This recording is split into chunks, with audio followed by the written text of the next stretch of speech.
Përshëndetje, takohemi në kanalin e YouTube-it Pinit Link, tashmë për pjesën e dytë. Ajo për të cilën kemi folë në pjesën e parë ka qenë mbi bashkimin e sintaksës së konfigurimit të rrugëve statike, pastaj jemi marrë me konfigurimin e rutimit statik në rrjetin IPv4 dhe IPv6. Dhe tashmë do të merremi me konfigurimin e rutimit statik default në rrjetin IPv4 IPv6. Gjithashtu do të merremi me rutimin statik të floating road si një backup connection në rrjet dhe në fundit fare pastaj do të merremi me konfigurimin e static host routes në rrjetin IPv4 dhe IPv6 të cilët bëjnë direktimin e trafikut për një host specifik. Rutimi default është një rutim statik në të cilën të gjithë paketat i përmbushen rutimit.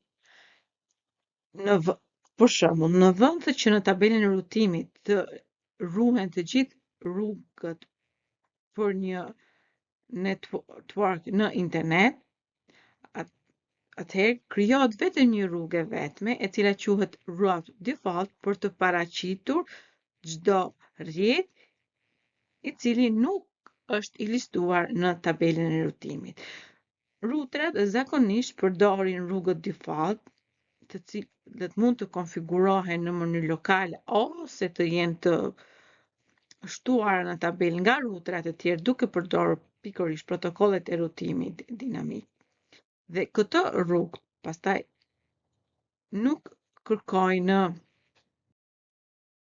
ndonjë përputhje bitesh në far left, pra në të majt mes rrugës default dhe adresës IP destinacion. Një rrutë default përdoret atëherë kur nuk ka më rrugë të listuar në tabelën e rutimit, të cilat i përshtaten dhe i përputhen pikërisht adresës IP në paket. Me fjalë të tjera, në qoftë se nuk ekziston asnjë përputhje në tabelën e rutimit, atëherë përdoret pikërisht kjo rrugë default si the last gateway resort ose gateway of the last resort. Rrugët statike janë zakonisht të përdorme kur lidhim rutera fundor ose rutera kufitar më saktë me një service provider network apo edhe rastin kur kemi stop router. Stop router është një router i cili ka vetëm një router tjetër fqin. Dhe pikërisht këtu në këtë figurë është treguar një rast kur kemi një stop router.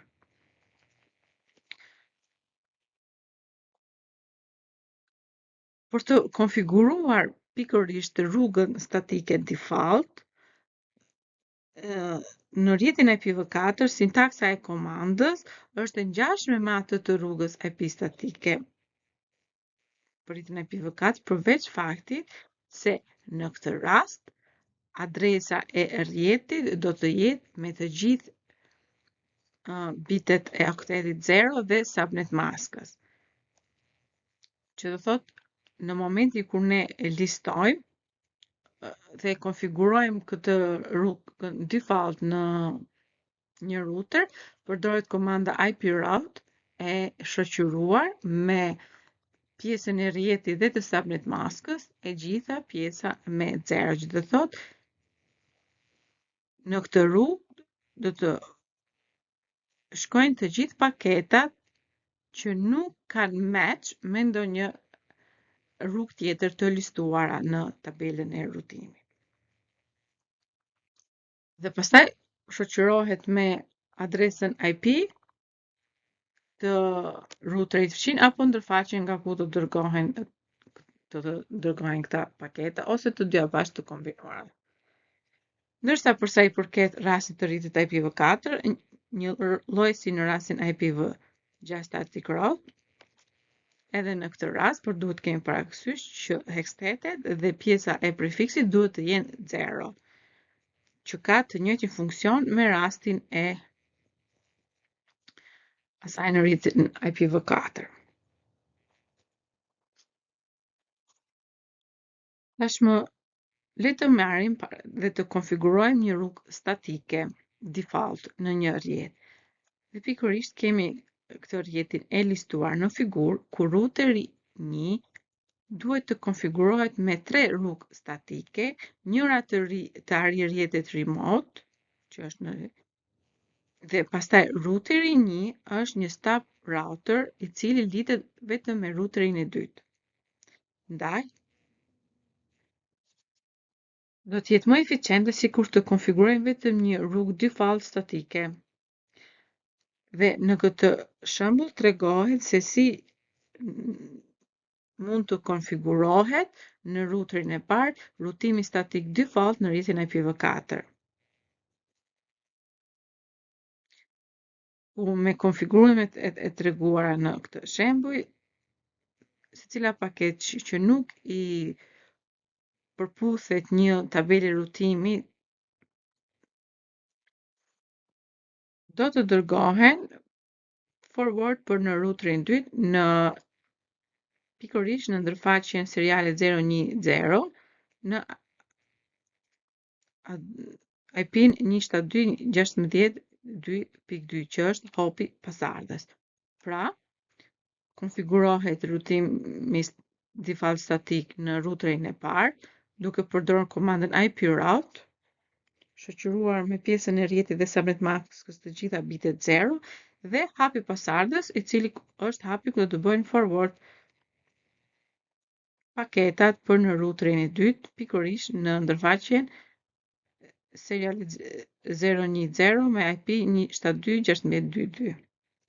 E njëjta gjë do të jetë edhe për rastin e rrjetit IPv6, ku është listuar pikërisht sintaksa e konfigurimit në slide, shoqëruar me IPv6 route dhe pjesa e hexteteve dhe të gjatësisë së prefiksit 0 e ndjekur tashmë me hopin pasardhës ku është pikërisht dhe adresa IPv6 e ndërfaqes seriale 0100.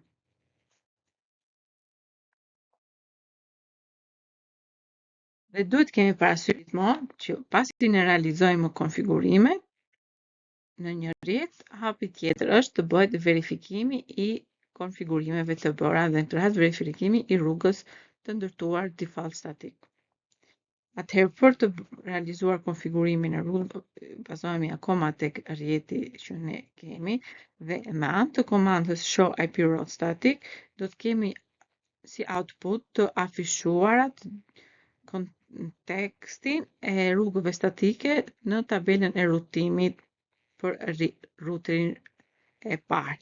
Duhet kemi parasysh që me anë të yllit, dhe në këtë rast ylli është i pozicionuar tek kodi S, tregon që në këtë tabelë rutimi kemi një rrugë statike të konfiguruar si rrugë default dhe është selektuar si gateway of the last resort. Me anë të komandës show IPv6 route static, ne jemi në gjendje të shohim mbi konfigurimet e realizuara për rrjetin IPv6. Dhe vihet re që në të dy rastet e konfigurimit kemi /0 si subnet mask për rrjetin IPv4 në default route dhe /0 prefiksin për rrjetin IPv6 në default route. Duhet kemi parasysh se subnet maska dhe gjatësia e prefiksit të dyja këto në tabelën e rutimit tregojnë se sa bite duhet të përputhen me adresën IP destinacion të paketës në mënyrë të tillë që paketa të bëhet routing në përrjet bazuar në informacionin e marrë nga tabela e rutimit. Dhe përsa kohë që këto të dyja subnet maska dhe gjatësia e prefiksit në rrugën statike default janë 0, ato indikojnë dhe tregojnë që asnjë bit nuk i përputhet të dhënave në tabelën e rrëtimit dhe përsa kohë që nuk ka një përputhje të tillë në rrjet, atëherë paketat duhet të dërgohen duke ndjekur rrugën default static. Dhe në këtë slide kemi një syntax checker në të cilët është konfiguruar pikërisht default static route dhe në këtë rast është konfiguruar në routerin 3. Ku routeri 3, një lloj si routeri i parë, është një stub router i cili lidhet vetëm me routerin e dytë.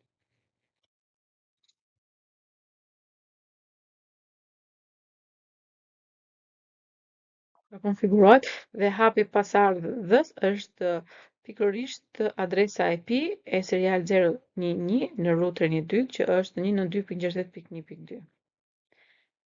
Njëjta gjë konfigurohet edhe priti IPv6 dhe pastaj realizohet edhe afishimi i konfigurimeve të realizuar në routerin e tretë për rrjetin e IPv4 dhe rrjetin e IPv6. Flasim për rrugët statike, duhet kemi parasysh që kemi disa tipe, pra pam rrugët statike, rrugët default statike dhe një lloj tjetër i rrugës statike është edhe rruga floating. Këto rrugë statike floating janë rrugë statike të cilët janë të përdorura si backup të rrugës primare statike ose të një rruge dinamike. Dhe kjo përdoret në rastin kur këto rrugët primare dështojnë. Pra, rrugët statike floating përdoren vetëm atëherë kur rruga primare nuk është në gjendje dhe nuk është aktive. Për të përmbushur këtë, ne duhet të konfigurojmë rrugët statike floating me një distancë administrative pak më të lartë se sa rruga primare, ku distanca administrative paraqet besueshmërinë e rrugës. Në disa rrugë, pra kur kemi disa rrugë për të arritur destinacionin, routeri zgjedh si rrugën më të mirë për në destinacion rrugën me distancën administrative më të ulët. Për shembull, duke supozuar si një administrator do të krijojë një rrugë statike floating si rrugë backup e asaj rruge të shtuar në tabelën e rrëtimit me anë të protokollit EIGRP, në këtë rast, rruga statike floating duhet të konfigurohet me një distancë administrative më të madhe se ajo e protokollit EIGRP, ku ky protokoll ka distancën administrative 90 dhe, për shembull, distanca administrative e rrugës statike floating duhet të konfigurohet me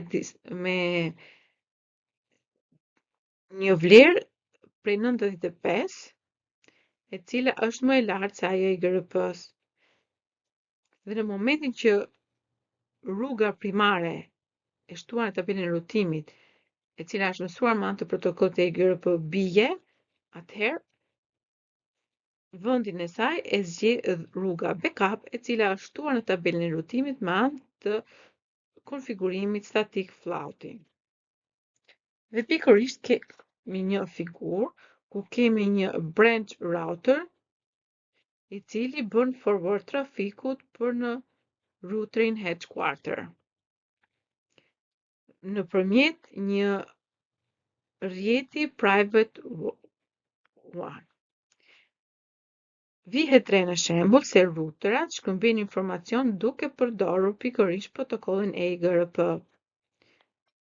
Dhe një rrugë statike floating me një distancë administrative me vlerë 91 ose më e lartë duhet të konfigurohet që të shërbejë si rrugë backup në rast se bie rruga primare. Pra, në qoftë se bie private 1 si link, atëherë rruga e shtuar në tabelë me anë të protokollit EIGRP do të bie dhe routeri do të selektojë si rrugë për të dërguar të dhëna nga brendshi për në headquarter, pikërisht rrugën e shtuar me anë të floating static, konfigurimit floating static. Duhet kemi parasysh se by default rrugët statike ka një distancë administrative si me vlerë 1, duke i bërë atë rrugët të preferueshme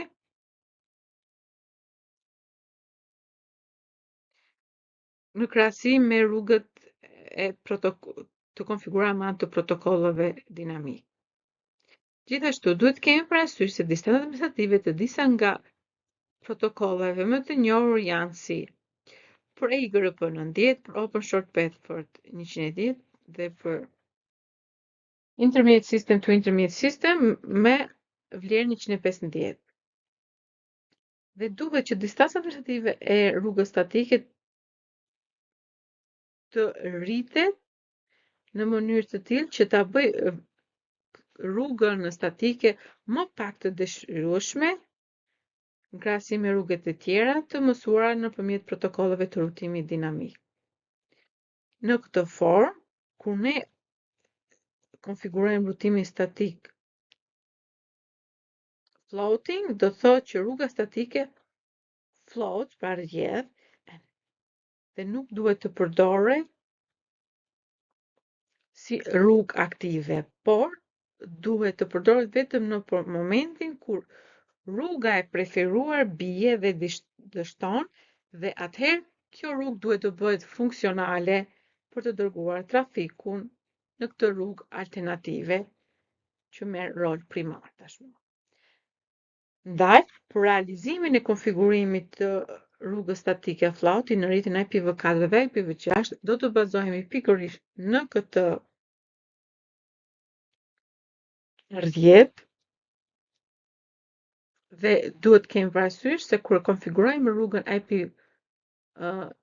floating static, duhet të përdorim edhe një argument tjetër në sintaksën e konfigurimit, i cili është argumenti i distancës. Në qoftë se nuk shtohet ky argument në konfigurim, atëherë rruga statike në mënyrë default do ta ketë distancën administrative si 1. Ndaj, duke ju referuar topologjisë që vendoset në figurë me anë të komandave të konfigurimit IP-ROT dhe IPv6-ROT në ruterin e parë, ne do jemi në gjendje të konfigurojmë pikërisht rrutimin statik floating në të dy rrjetet. Dhe duhet kemi parasysh se rruga e preferuar për momentin do të jetë rruga që kalon nga rrjeti i cili ndodhet në ruterin e tretë dhe lidhja direkte nga ruteri i parë për në ruterin e tretë do të përdoret si një lidhje backup. Ndaj, konfigurimet në këtë rast do të jenë në këtë formë. Në ruterin e parë do të konfigurohet rrutimi statik default fillimisht për është IP-ROT i ndjekur me bitet e okteteve dhe të subnet maskës, të gjitha bitet 0 nëpërmjet hopit pasardhës që është në ruterin e dytë në ndërfaqen seriale 010 pikërisht me adresën IP 172.16.2.2 dhe pastaj e shtojmë rrugën floating me anë të komandës IP-ROT, pra rrugën statike floating, e cila tashmë do të kalojnë nëpërmjet ruterit 3. Këtë e kuptojmë nëpërmjet hopit pasardhës, e cila është adresa IP 10.10.12, ku është pikërisht adresa IP e ndërfaqjes seriale 010 në ruterin e tretë dhe në mënyrë të tillë që kjo rrugë tashmë të jetë rrugë backup, shtohet vlera 5, ku vlera 5 është pikërisht argumenti i shtuar që është distanca administrative dhe është 5 më e madhe se 1, dhe thot rruga e dytë është rruga floating, rruga backup. E njëjta gjë ndodhet në rrjetin e IPv6. Vjet re se në rruga e dytë është rruga floating dhe këtë e kuptojmë nëpërmjet sintaksës. Dhe për të parë konfigurimet e realizuara, me anë të komandës show IP route dhe show IPv6 route, jemi në gjendje të shohim konfigurimet për të dy rastet. Në routerin e parë, me anë të komandës show IP route static duke filluar me gateway, vihet re që është shtuar pikërisht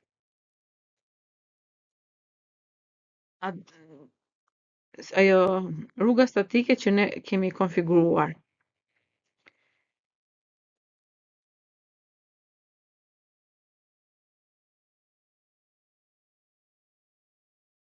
Në të dy raste.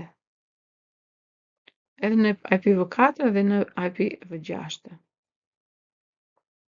Gjithashtu ne këto mund t'i shohim edhe me anë të komandës show run, ku në këtë rast është vendosur për rrjetin e IPv6 dhe vjet re që janë të listuar të dy, edhe rruga statike dhe rruga backup floating. Ndaj, për të parë nëse kemi realizuar një konfigurim të duhur të rrugës floating statike, ne për ta testuar konfigurimin duhet që të bëjmë disable pikërisht rrugën e parë. Ndaj, për të realizuar këtë testim, i bazohemi përsëri rrjetit në të cilin ne kemi konfiguruar dhe çfarë bëjmë? Duhet të bëjmë që ruteri 2 të dështojë. Me anë të kësaj, do të thotë që rruga primare e zgjedhur për të dërguar paketën nga ruteri i parë nëpërmjet rrugës 2 për në ruterin 3 dështon dhe ne duhet të përdorim rrugën backup. Ndaj, për të simuluar një dështim të tillë,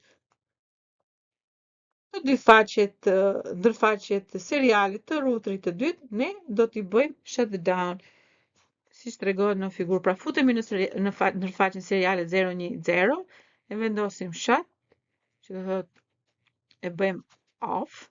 E të njëjtën gjë bëjmë edhe për ndërfaqen seriale 001 në ruterin e dytë, duke bërë këto dy ndërfaqe shutdown, ruteri i dytë del jashtë funksionit. Në momentin që ruteri i dytë del jashtë funksionit, do vini re që ruteri i parë në mënyrë automatike gjeneron mesazhe duke treguar që ndërfaqja në ruterin 2 bie poshtë. Ndaj,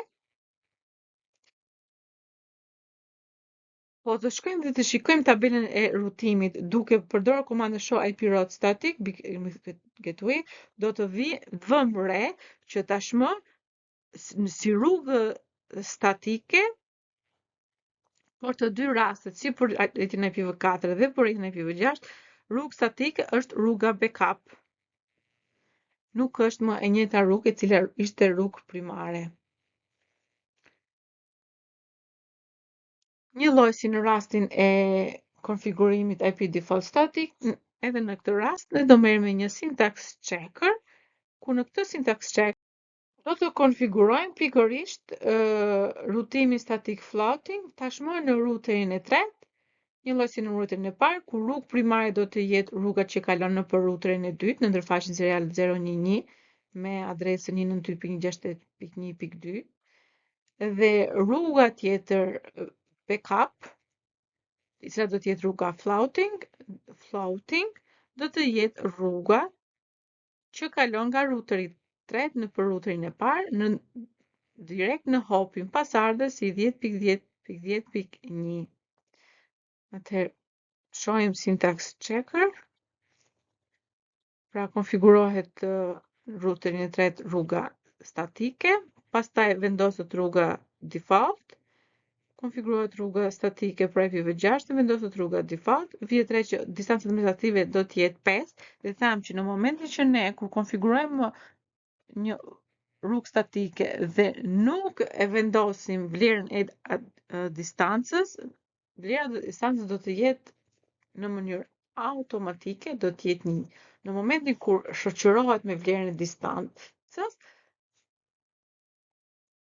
Ne duhet që ta bëjmë të vlerë të distancës administrative më të madhe se 1 dhe më të madhe se protokollet e konfiguruara në rrjet, nëse në tabelën e rutimit rrugët primare janë të shtuar në tabelë me anë të një protokolli specifik rrutimi, atëherë ne duhem që rrugën backup ta bëjmë me distancën administrative më të madhe se ai protokoll, të cilët ne i përmendëm pak më parë se sa ishte vlera administrative e 3 protokolleve në të përdorshme IGRP, Open Short Password dhe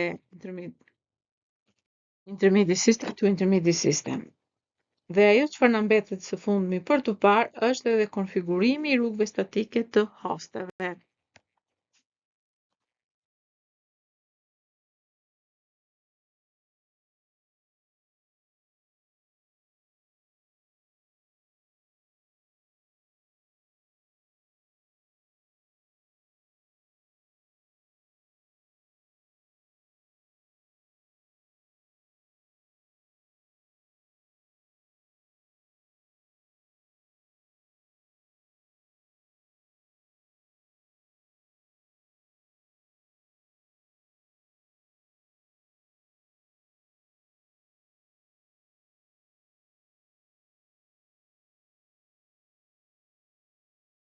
Një rrugë hosti është një adresë IPv4 me 32 bit mask dhe një adresë IPv6 me 128 bit mask. Kemi 3 mënyra se si mund të shtohet në një tabelë rutimi një rrugë hosti. Forma e parë është me instalimin automatik i tyre në momentin kur një adresë IP konfigurohet në router. Forma e dytë është duke e konfiguruar si një rrugë statike, rrugën e hostit, dhe e treta fare është në mënyrë automatike me anë të metodave të tjera. Dy që do shikohem më vonë. Ajo që do të bëj për moment është me shtimin automatik, pra instalimin automatik të rrugëve të host në një router, ku duhet kemi parasysh se në mënyrë automatike një Cisco iOS e instalon rrugën e hostit, gjithashtu e njohur si dhe rrugë hosti lokale në momentin që një ndërfaqe konfigurohet me një adresë në router. Një rrugë hosti lejon për një procesim më të mirë të paketës dhe direktim dhe drejtim më të mirë të routerit. Më mirë se sa forwardi i paketave. Ndaj, në tabelën e rutimit, ato rutimet të cilët e kanë kodin C të shtuar në tabelën e rutimit janë pikërisht kodi i rrugës së hostit. Në momentin kur një ndërfaqe aktive e një routeri konfigurohet me një adresë IP, një host lokal dhe rruga e tij në mënyrë automatike shtohet në tabelën e rutimit. Dhe pikërisht rrugët lokale janë të shënuar në tabelën e rutimit me anë të kodit L dhe tu kemi edhe një shembull të cilët do t'i referohemi për të shpjeguar pikërisht shtimin e rrugës së hostit në tabelën e rutimit. Dhe vjet re që adresa IP e shënuar për pajisjen branch në ndërfaqen seriale 010 është 198.51.100.1/30 për IPv4 dhe 201 db8 ACAD1/64 për rrjetin IPv6. Ndaj, në momentin që ne do të përdorim komandën show IP route duke filluar me gateway, do të vëmë re që janë të shtuar dhe të instaluara automatikisht këto rrugët lokale dhe janë pikërisht rrugët e hosteve të shtuara në tabelën e rutimit dhe vijnë re tek kodi L.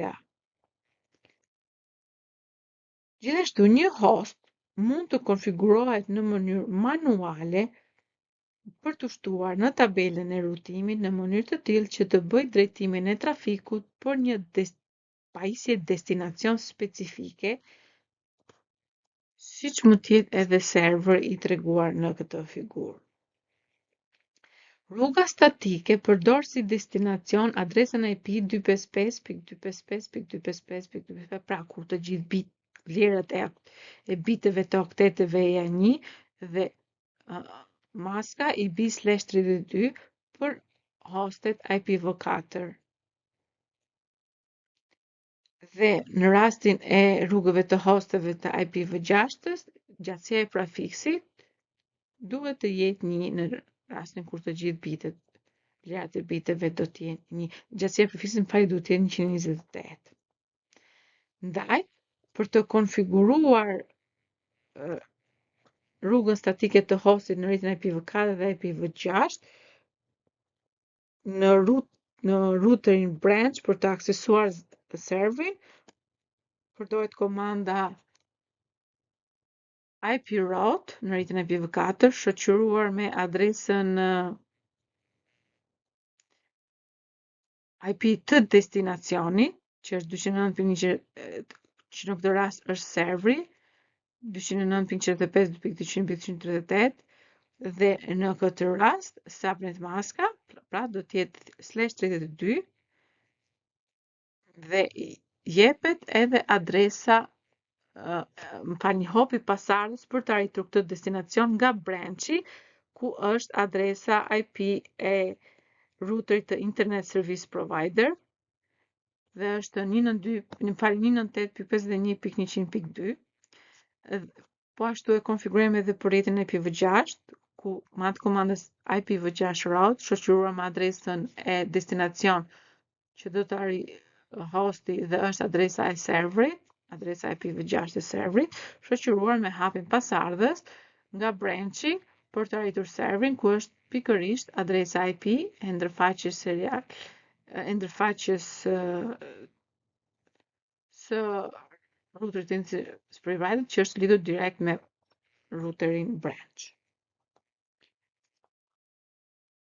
E si gjithmonë, pas çdo konfigurimi, kemi momentin e verifikimit të konfigurimeve të realizuara dhe për të parë nëse është shtuar rruga statike në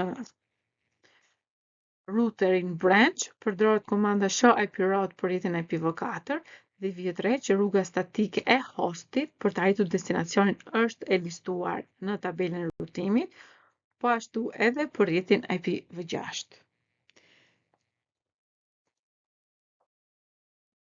Vlen për të përmendur se në rrugët statike IPv6, si adresë e hopit pasardhës, mund të merret edhe adresa link local e routerit.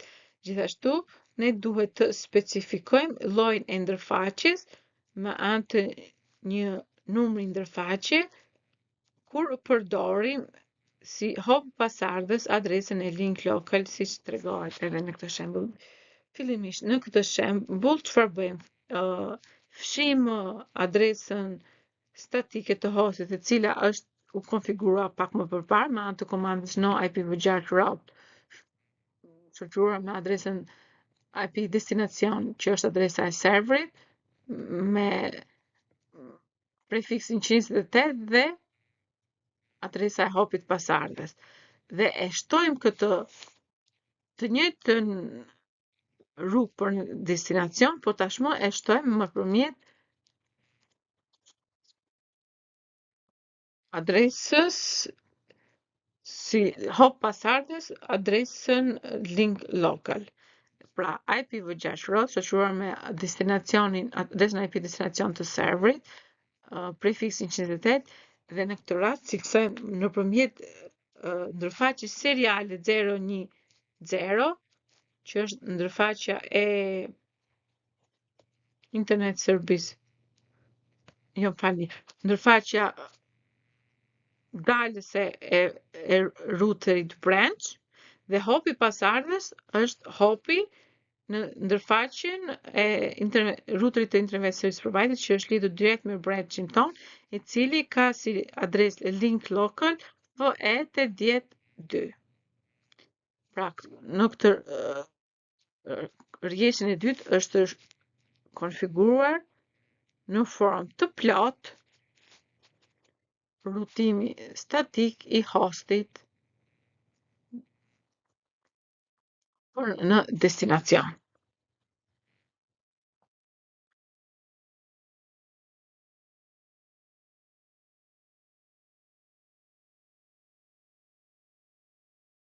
Ndërsa në këtë syntax checker bëhet konfigurimi dhe verifikimi i rutimit të hosteve statik bazuar në disa kërkesa, të cilët janë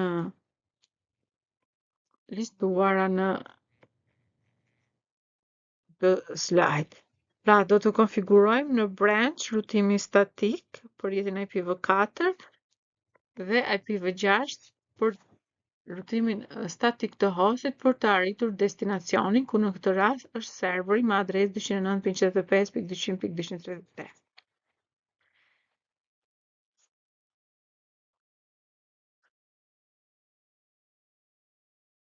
Fillimisht kontrollojmë konfigurimet e realizuara.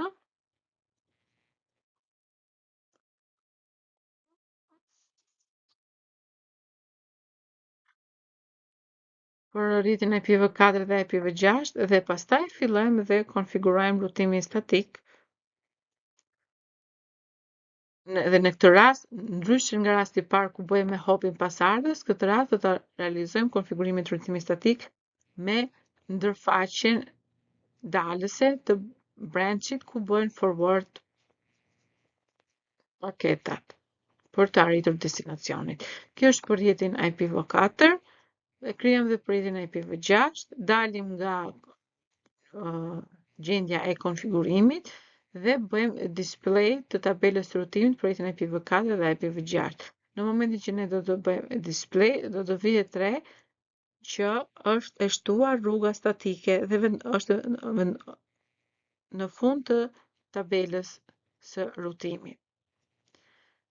Gjithashtu edhe për rrjetin IPv6 është shtuar